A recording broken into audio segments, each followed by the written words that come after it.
Hello. Okay, well, I think I had planned to talk about shirts a little bit more, but then the Gazette just did a 30-minute video yesterday on shirts and mentioned what three of the brands I would have probably talked about, so I'll touch on that briefly.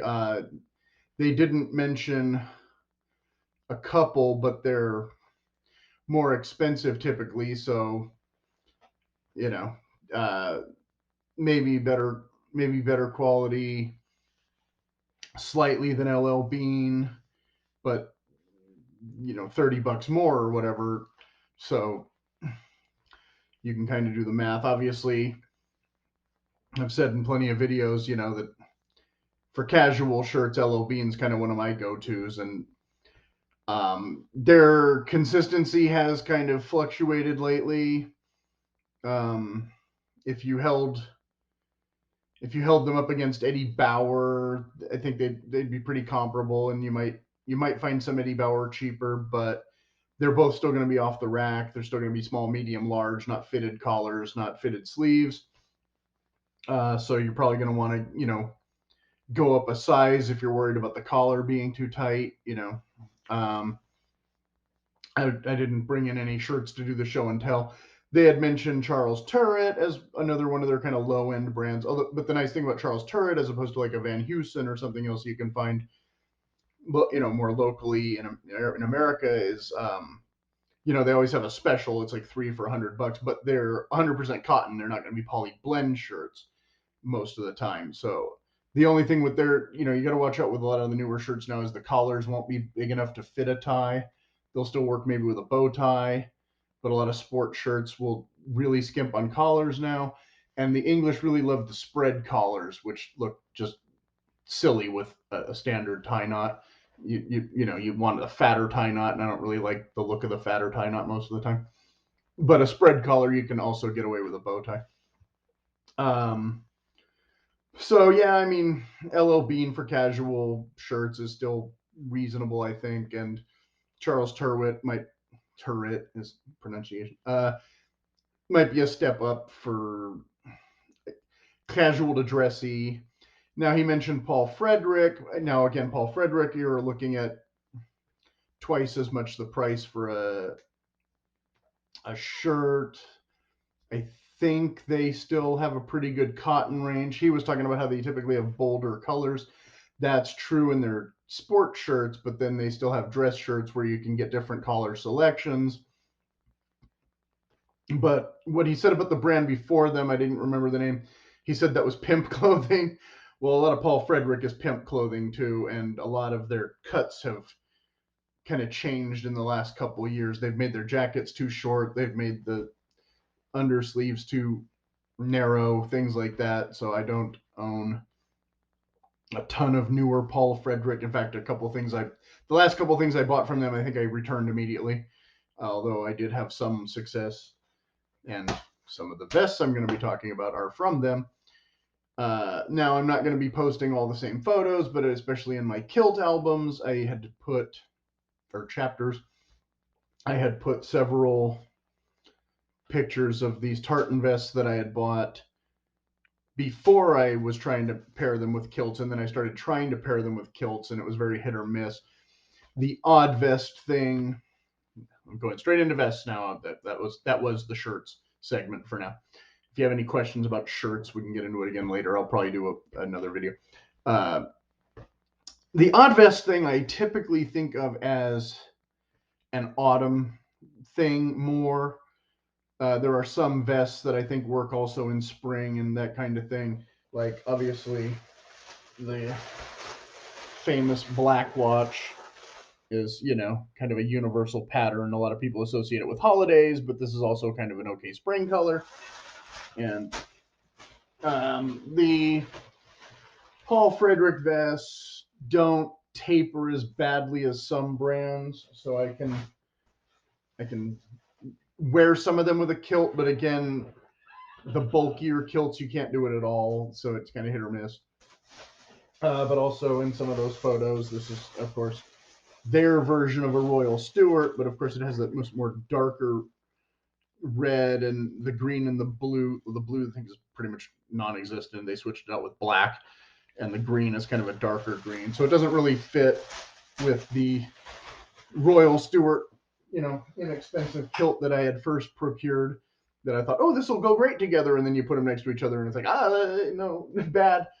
Um, and then of course this one, also Paul Frederick. This was meant to be part of a suit, but it's actually just a nice Glen check that you could wear something like this with a black suit or a gray suit, or maybe even a blue one if you're feeling daring. You could try and work something like that out. And this one that I need to replace one of these years, obviously camel, which shows up in a couple of my photos.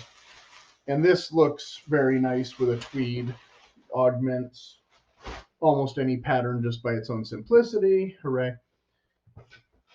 Then I have a couple of these no-name brands. Well, they're not no-name brands. They're probably actually more expensive, but some of them will have a backing. Well, I don't know if you can see, this is a corduroy. So it's meant to be worn actually without a jacket, but this one shows up in some of my autumn photos, I think. And I don't remember where I got this, but I think it still fits. and but definitely more of an autumn color, whereas like I said, in spring I tend to prefer like a green. And then this one, Williams and Kent. Now here's where I'm going to talk about. See, this one says extra large, and by my standards, almost all of these are at least a size too small. You almost need to go up 2 sizes in almost every fashion vest I've ever encountered. The nice thing about the Paul Frederick ones is they had fitted sizes, so it was a little closer true to size because I could say, okay, 44 or 46, not just I think large is correct, sure, and then have to return it. Okay, I guess I need extra large, or double X in many cases that we'll be talking about. This one has a tweed backing. Now this is a nicer one. Orvis came out with this a few years ago, and I don't know if they'll ever bring it back. But this has kind of more of a jaunty pocket style, definitely meant to be a standalone, and not an odd vest. And I'm going to get back to that in a minute. Um, so the main, different, obviously, like the one I'm wearing right now, if it has a fabric backing, either a corduroy or a tweed of some kind, you can wear it without a jacket and it won't look as out of place as when they have the satin back. And you can still wear it under a jacket most of the time. But if it has the collar going all the way around, as the Orvis one does, then it becomes pretty much too bulky to wear with a jacket.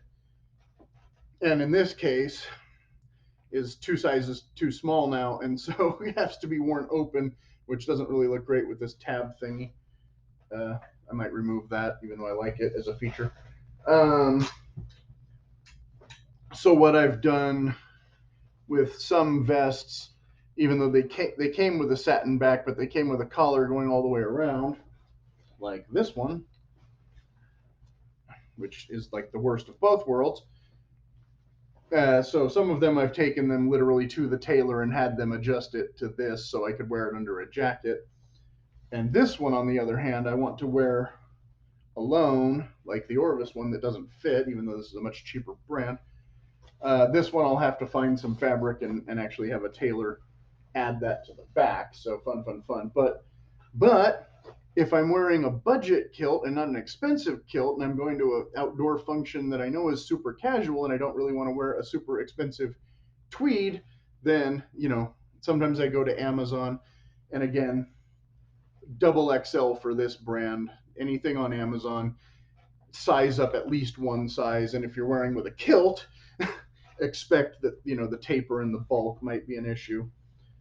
Um, that kind of thing. This one also is not the same color as this, which is what I was trying to get. And so good luck finding the right color. I ordered, I don't know, 3, and I'll have to send the odd ones back, kind of thing, pretty often. Again, with Amazon, though, you have 30 days or whatever, so it's not too bad. This one's similar, but with less cool features. It just has a flap, and it has more of a yellow, and then this ugly. Like I would never want anyone to see this, so I would always want to wear this under a jacket. But here with the lapels, more of a classic, old-fashioned style lapel, maybe compared to some of the other ones. I don't know. But what I typically want is, if I'm wearing the vest as a standalone, I want the lapels. I want the fabric back, like I said, what basically what I'm wearing here, instead of this. And when I'm wearing it with a jacket, I usually don't actually want the lapels, but sometimes just to get a particular color, I have to get the opposite of what I want. So skipping ahead, total show and tell here, but that's okay. So same thing. This one I bought to want to wear out, but because it has the flat pockets with the buttons and the lapels. But then when I ended up getting this other one that I'm about to show, it just made more sense to just go and have these lapels trimmed and wear it under a jacket instead.